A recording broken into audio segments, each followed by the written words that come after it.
Welcome back, my mystics. Ginny poured her heart and soul out to me, and her soul poured into me. Tom Riddle's diary said in the Chamber of Secrets.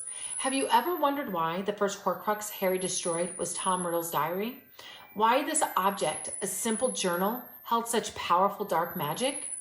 When we think of the Chamber of Secrets, we're not just watching a boy wizard fighting a monster.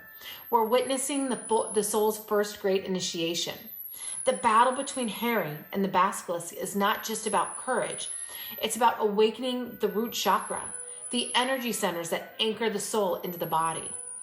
The root chakra, or the Muladhara, located at the base of the spine, governs survival, safety, and a sense of belonging.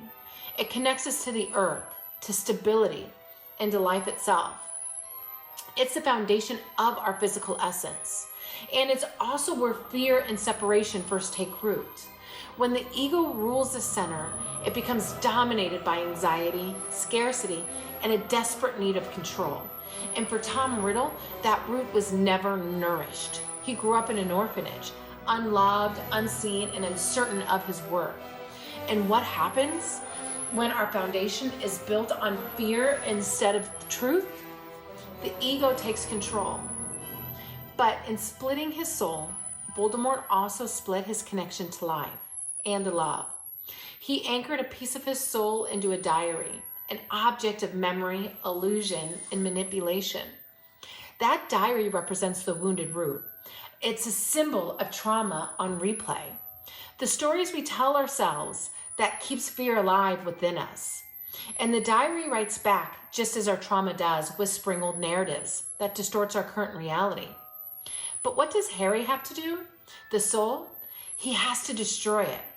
But to do so, he must descend in the Chamber of Secrets deep below the castle, into the underworld of his own psyche.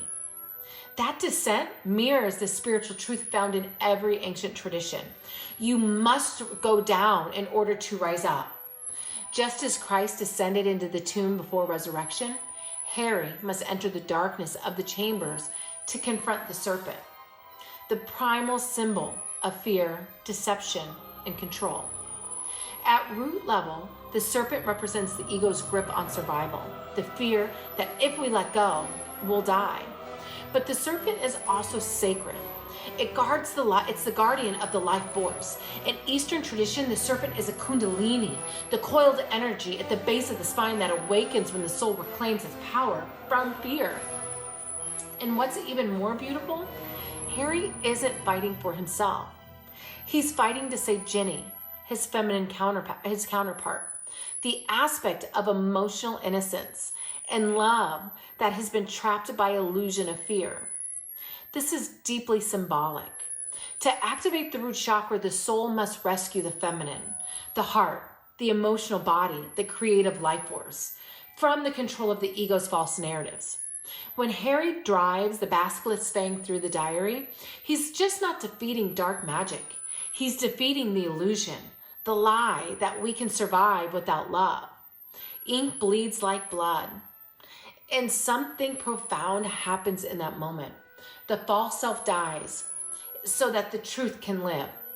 In this moment, the root chakra awakens, the reclaiming of safety through surrender. Not the kind of safety that comes from walls and control, but the kind that comes from grounding in love, in God, in the knowing that I am protected because I am one with life force, with the source of life.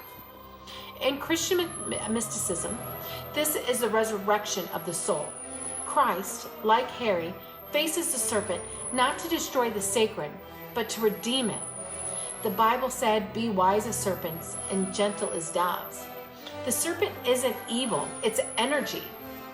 It only becomes dark when it's separated from love. When the diary, the written word of fear, is destroyed by the fang, the symbol of divine truth, the soul reclaims domination over the body. That's when the root chakra shifts from survival to safety, from control to trust. Because the basilisk fang contained deadly venom, yes, yet it's also that very poison that destroyed the diary. In alchemy, poison and medicine are two of the same energy. What harms can also heal, depending on how it's used. The basilisk is a serpent, representing primal, unconscious power. When Harry slays it, he gains mastery over his own fear, his own survival instinct, his ego's control. The fang therefore becomes a weapon of transmutation. By using the serpent's fang to destroy the diary, Harry's symbolic transformation transforms fear into freedom. It's the classic alchemical truth. The cure is hidden in the poison. The same energy that once bound him to fear becomes the key to his liberation. And in that moment, the soul says, I am safe in this body, and I am safe on this earth, and I belong here. And just as Harry rises from the chamber, carrying Ginny to the surface, the awakened human rises from their own underworld, carrying their healed inner feminine, the part of them that now love, create, and trust again. This is how the soul begins to its true ascension, by going down first. So when you rewatch The Chamber of Secrets, see it not as a child's story, but as the soul's first initiation, the death of illusion, the rescue of the divine feminine, and the awakening of the sacred serpent within. Because the only way to ascend is to descend. And if this episode you see the magic within the message, hit the like and subscribe for more Harry Potter wisdom through myth, astrology, and spiritual psychology.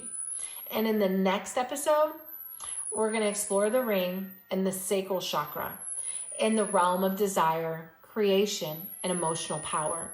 And what happens when our passion becomes possession. Because every Horcrux is not just a fragment of Voldemort. It's a reflection of the soul's path to wholeness.